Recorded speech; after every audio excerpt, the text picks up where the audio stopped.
Hey y'all, it's Bobby with Point Firearms, and today what we're going to be doing is I'm going to be going over how to set up your dies and my reloading recipe for 38 Special. Alright, so we're going to go ahead and get started on setting up our press for reloading 38 Special. And the first thing we're going to do is install our shell plate holder. Alright, we know that our indexing rod's in here. We've already got our case feeder set up properly.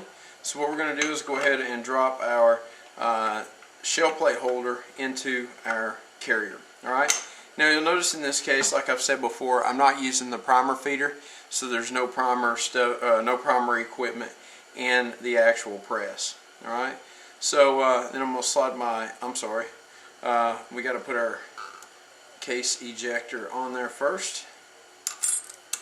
Alright, and then our O-ring.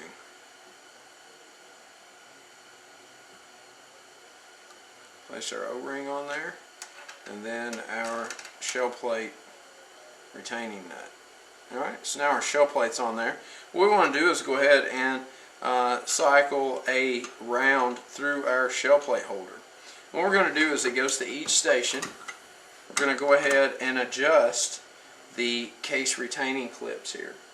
Alright, now what I use is a little flathead screwdriver with a little bitty tip on it. And that fits right down in one of the Phillips sides there, and that seems to work best for me. So what we're going to do is just adjust the retaining clip to where it touches the actual case itself and tighten it down. And then we'll move to the next station and do the same thing there.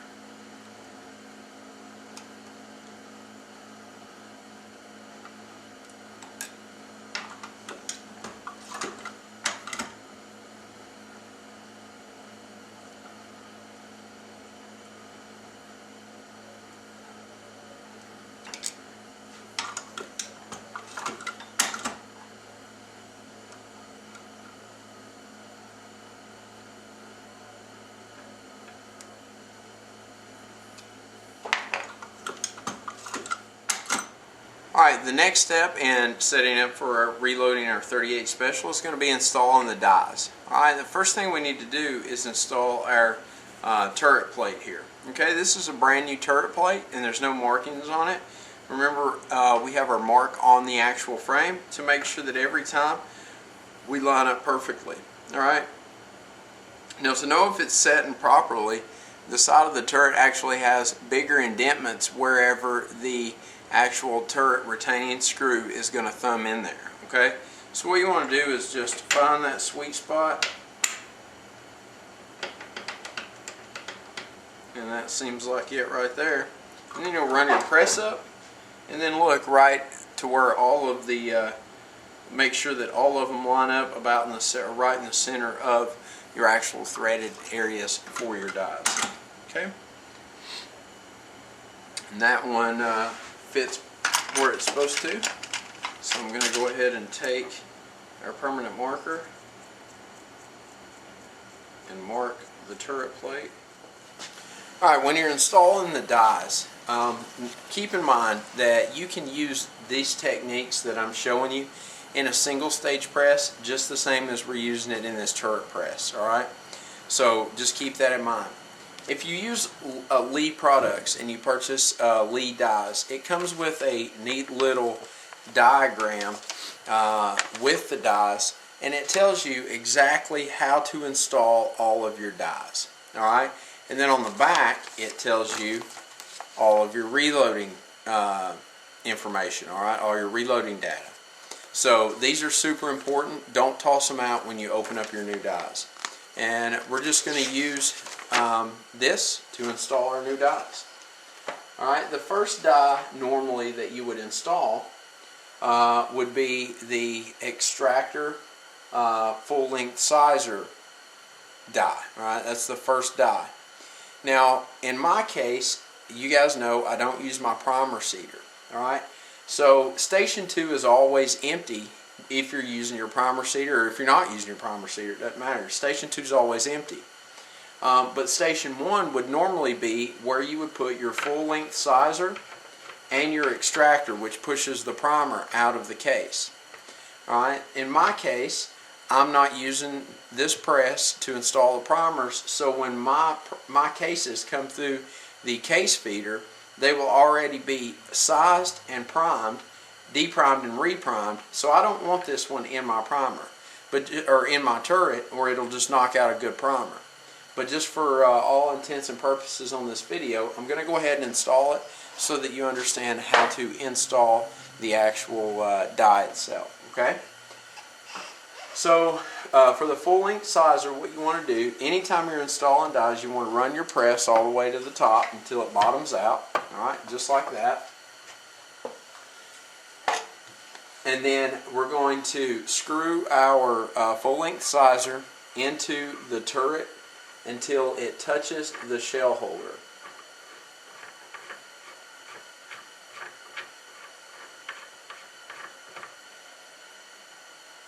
Alright, now we don't want to torque down on the shell holder. Actually, my screw here is not. Let me loosen up my nut on top here, because I'm not touching yet. Alright, we want to screw it until it touches the top of the shell holder. You see I'm stopping there. That's because I'm touching the shell holder. Alright, and then all we do is torque down the locking nut. Alright, and that's installed. That's all you have to do to install the shell holder. Alright, so too easy. The next die that we're going to use, because normally station 2 would be empty for primers, the next station that we're going to be using is the expander die, or the powder through die. Alright, you'll see that it's hollow, and what that does is it allows you to drop the powder down through here into the case while it's being pulled up and expanded. Alright, so for the expander die, we're going to run our press up our carrier until it touches, alright, or until we bottom out, and then we're going to screw this die into station 3 once again until it touches the shell holder.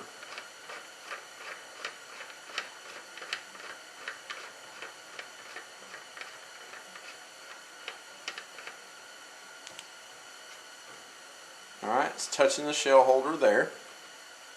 Alright, and now we're going to turn it out. We're going to back it out one full turn and then lock it down with the locking ring.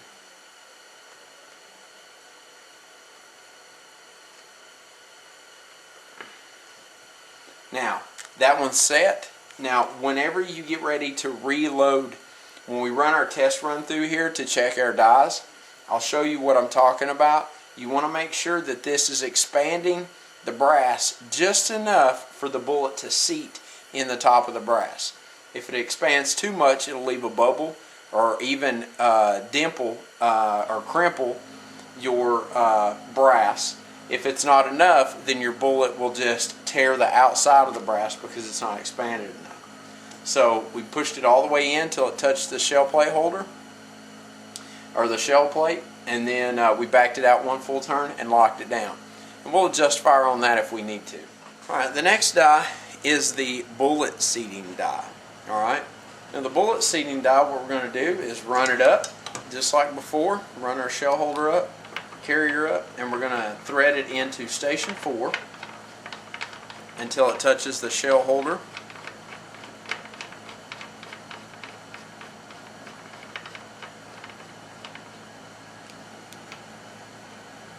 Alright, once it touches the shell holder, we're going to back it out three full turns.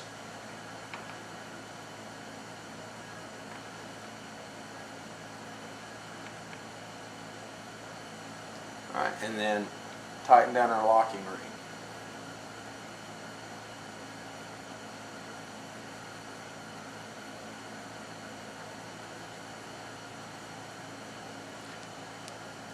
Alright, our last and final die that we're going to install is our crimp die. Alright, our crimp die crimps the outside of the case so that it feeds into the gun properly. It holds everything in there. On revolver rounds, like the 38 Special 357, it's not as important to have a huge crimp on it as it is on a semi-automatic gun, because we're manually loading these into the cylinder. But we still use the crimp. Alright, so with the crimp, We're going to screw it in until it touches the shell holder.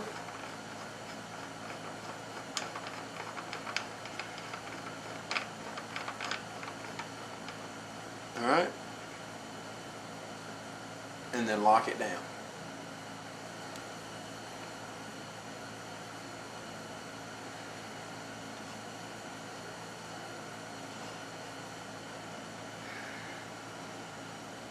Alright, and that's how you install them into the turret.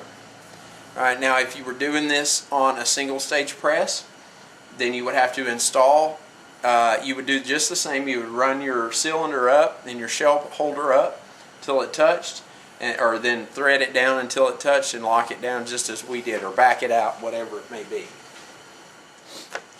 Alright, now for phase 2 of setting up our dies. We have our dies installed in our press, but we don't have our dies adjusted to the specs that we are loading to.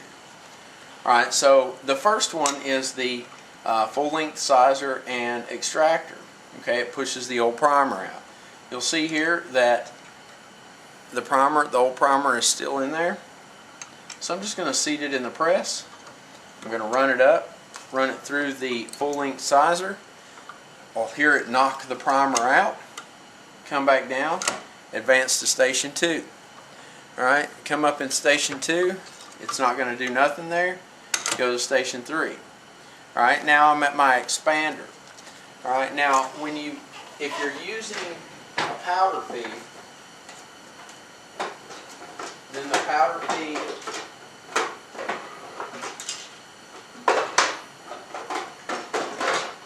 actually needs to be installed in order to check everything properly. If you're not using a powder feeder, then your expander die will come with a little piece that screws on it like this. Because down inside of there is a little loose piece that is what expands the brass to fit the bullet.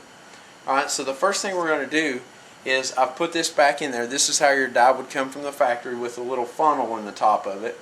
Alright.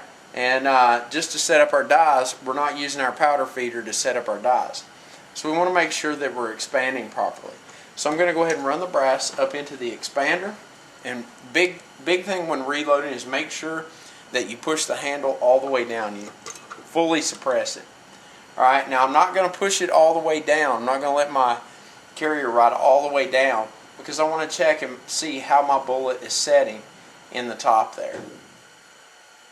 Alright, and it's just almost just a little bit too tight for my liking. Actually, I'm going to go with that. I think that'll be good. If your bullet doesn't set there and stay straight, just like that, let me zoom in for you, then you need to expand a little bit more. Let me get adjusted here. See how my bullet's just kind of setting right up on top of that brass, and it's not actually falling off or anything like that? That means that I'm expanded enough for the bullet to seat properly. Alright, if for whatever reason it doesn't set like that, then you need to tighten your expander down a little bit more so that it expands a little bit more. And all you do is just tighten it down into the press a little bit more.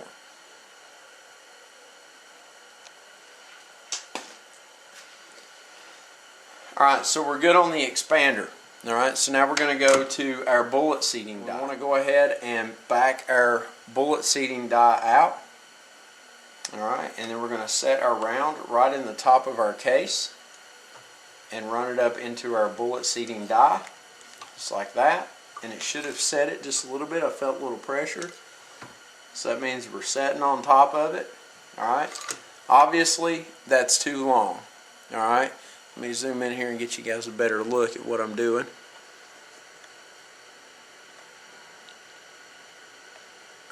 Obviously that bullet is not seated into that case enough. Alright, you can still see it's got a ways to go. Alright, so what we're going to do is go ahead and screw our bullet seater down in there a little bit, and then try to seat it again. Still looks a little bit long for me, so adjust it a little bit more. Basically this is what you're doing. You're just adjusting until it looks about right.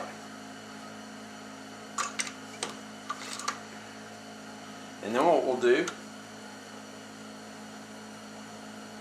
is take our screwdriver and loosen our retaining clip up a little bit so that we can pull the round out, and then we'll check it with the caliper and see what we're setting at.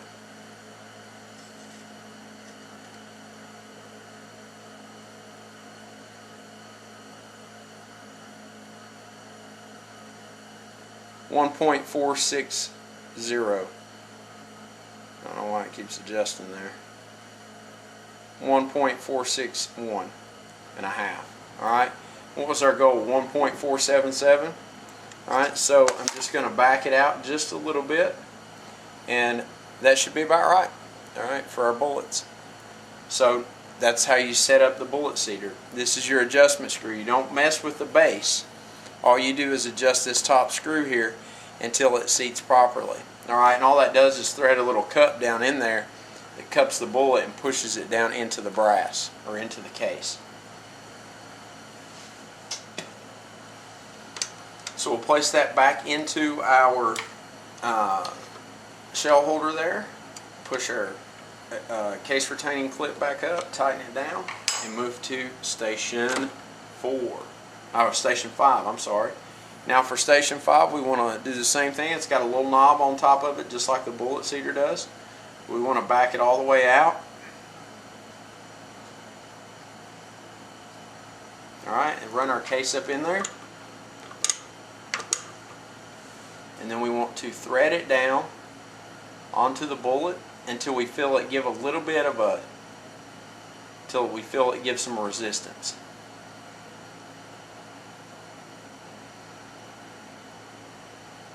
Alright, right there's my resistance. So then I'm going to drop it down, and I'm going to turn it one full turn,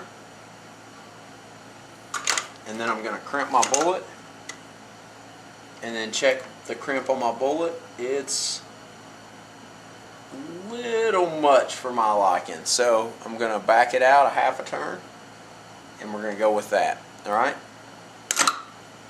So now we have a bullet that has been properly seated to the overall length that it's supposed to be. It's been crimped. It's got just a little bit too much crimp on it for a revolver round for me, so I backed the crimp off just a little bit. And we don't have a primer or powder in it yet, but that's how you set up your dies to load 38 special.